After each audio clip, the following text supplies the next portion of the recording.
이재명의 2심 막장 꼼수, 변호인 바꿔치기.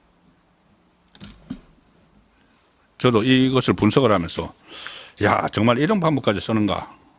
쓸 건가? 쓸 겁니다. 그걸 깨야죠. 자, 오늘 이재명 2심과 관련해서 기사가 하나 나왔는데 내용은 이겁니다. 이재명은 지금 위정교사는 무죄를 받았죠. 그리고 선거법은 유죄를 받았죠. 두 개 다 2심을 이제 앞두고 있는데 아시다시피 이 피선거권 박탈형을 받은 선거법원 어떻게 하든 시간을 끌려고 재판 서류도 폐문부재, 이사 가서 주소 불명 안 받았죠. 안 받으니까 법원에서 집행관을 국회의원 회관으로 보내서 안겨줬습니다. 제가 그때 집달리를 보냈다고 표현을 들었죠. 옛날에 집행관을 집달리라고 그랬으니까 안겨줘서 이제부터 카운터가 시작이 된 겁니다. 그걸 받았으니까 20일 이내에 이 항소장을 제출을 해야 돼서 그러면 그때부터 재판이 이제 시작이 되는 거죠. 그런데 변호인을 선임하지 않고 있습니다. 여기는 유죄를 받은 건. 그런데 오늘 기사 나온 것은 위정교사 2심은 변호인을 선임을 했습니다. 무죄를 낳았기 때문에. 이것은 무죄를 낳았는데 계속 변호인 선임 안 하고 이 재판부를 거슬리게 하면은 고등법원 재판부를 거슬리게 하면은 불이익을 받을 수가 있죠. 그러니까 이거는 이 변호인을 선임을 했습니다. 변호인 선임계를 제출하고 본격적으로 대응에 들어갔는데 1심에서 위헌적 상실형에 해당하는 징역 1년, 집행유예 2년이 선고된 공직선거법 위반 사건은 아직 변호인 선임계를 내지 않은 상태고 이 사건을 맡은 형사 6-2부 서울고법입니다. 이재명에게 국선 변호인 선정 고지서를 이미 발송을 했고 그래도 반응이 없으니까 이 국선 변호인을 직권으로 선정을 해서 이재명에게 발송을 했습니다. 자, 이 사람들에게 재판 받으세요. 조력을 받으세요. 뭐 보통 국선 변호인은 어떤 그 사전 변호인을 선임할 능력이 안 되거나 금전적으로 재정적으로 능력이 안 되거나 아예 뭐 재판을 포기하거나 그런 그 사람들에게 국선 변호인을 선임을 해주죠. 그런데 사전 변호인을 선임을 하지 않으니까 변호인 없이 재판을 할 수가 없으니까는 국선 변호인 명단까지 다 발송을 해줬습니다. 그런데 이재명은 지금 사전 변호인을 하지 않고 있습니다. 왜 그럴까요? 재판 끌기죠. 이 법원은 이 피고인이 사선 변호인을 선임하지 않는 경우에 피고인을 위해서 국가 비용으로 변호인을 선정을 하는데 그런데 이재명이 지금이라도 사선 변호인을 선임을 하면은 국선 변호인은 물러나죠. 이것을 지금 이용을 하는 겁니다. 재판 끌기를 위해서. 이 무죄 나온 그 2심에 대해서는 대비를 시작을 하고 있습니다. 이것도 지금 질질 끌다가 그 법원의 심기를 불편하게 할까봐 뭐 변호사 2명 선임을 하고 했는데 유죄 나온 거는 여전히 지금 재판을 끌고 있는데 오늘 조응천 전 의원 이재명과 민주당에서 한솥밥을 먹다가 그 이재명에 실망해서 나왔는데 이 조응천 전 의원이 검사 출신입니다. 검사 출신이고 그때 박근혜 정부 때 청와대 반부패 비서관도 지냈던 인물이고 민주당 의원을 했죠.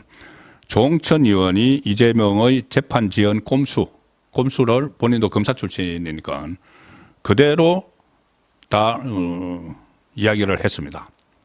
이게 보니까 정말 생각지도 못했던 그런 꼼수가 있구나 하는 생각을 했는데 오늘 라디오에 나와서 이런 이야기를 합니다.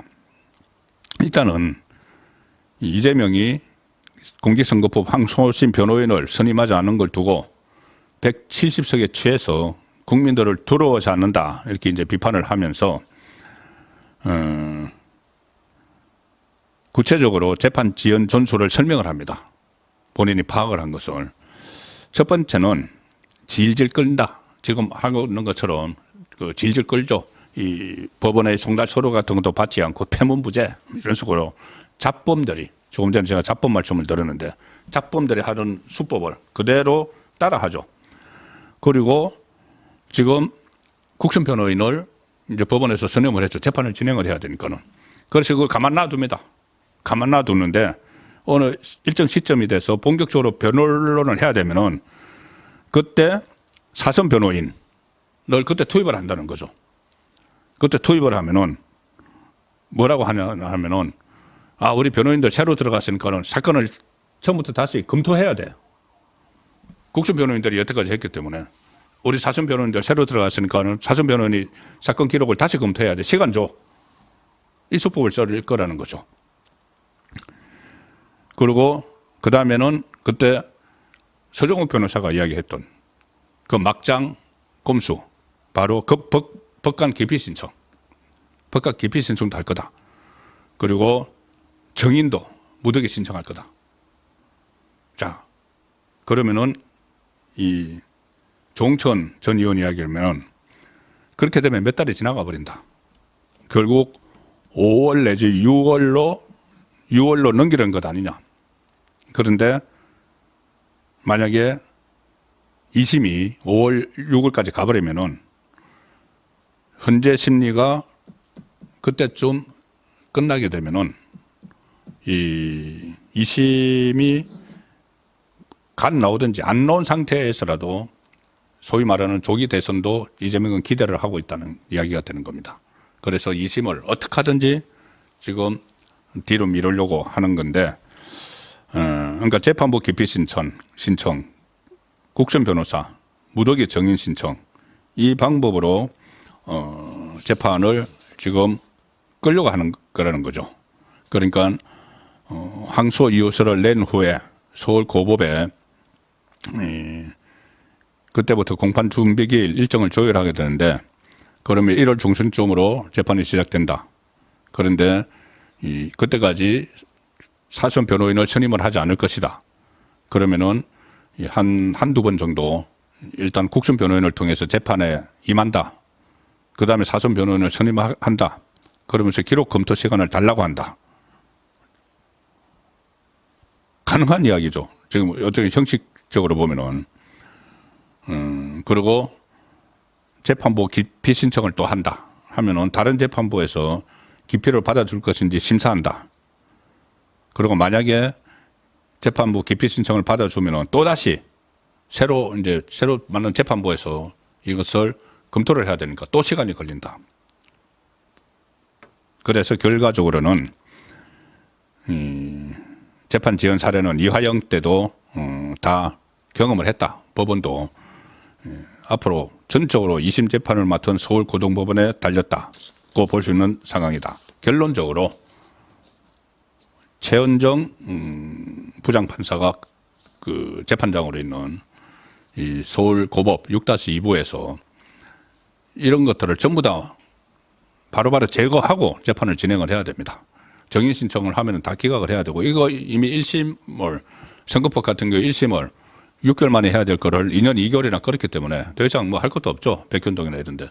그래서 정인 신청 다 기각하고 재판부 기피 신청하면은 즉각 결정을 해서 그것을 무산시키고, 또 사선 변호인 나중에 투입을 하면은 그러면은 재판 진행하면서 그 기록을 보라고 이런 식으로 해서 무조건 3개월 안에는 끝내야 된다.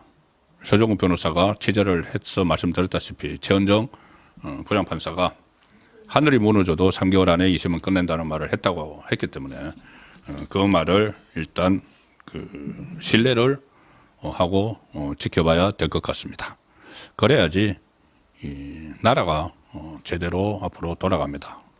자, 그 말씀은 제가 계속 이재명의 위험성에 대해서는 말씀을